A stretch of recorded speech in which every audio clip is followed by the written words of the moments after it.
Hi students, we're going to filter now. It's something that you probably have done. If you've looked at Netflix, you can filter certain new movies versus old movies. You can filter a movie with a certain actor in it. Or if you go to booking.com, you can filter out hotels that have swimming pools and that kind of thing. So let's do this in a filter in a worksheet. So I like to start my sorts and my filtering by being in cell A1, and I'll come right up here to home. I need to be in home and then sort and filter. We did the sorts and now let's do filter, and we see a little down arrow on each of the titles or headings of the columns. And let's say that we want to sort out the new, find out what items are new. So I'm going to click this down arrow and I get the option to all the different items are selected right now.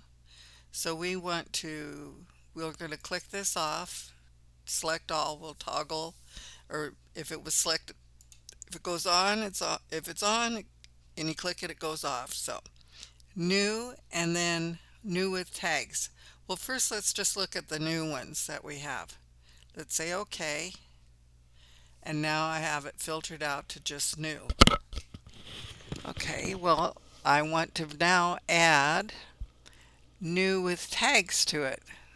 And I'll say, click on that item.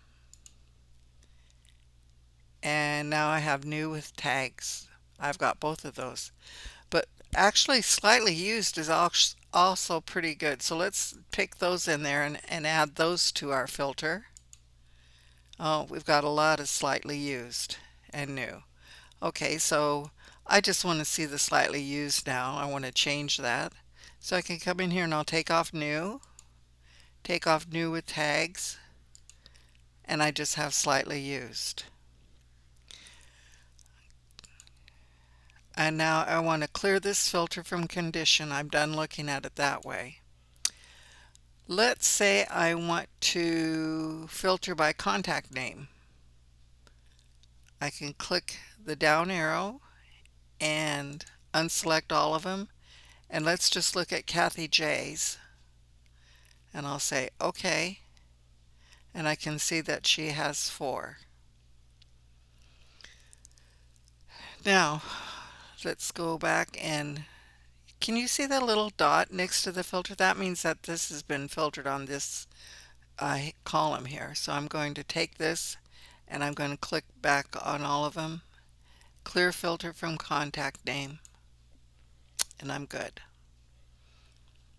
And you could do purchase date and type of tool, and that's as easy as it gets. But somebody might call you and say, oh, I need to know what Alex's or the disposal dates.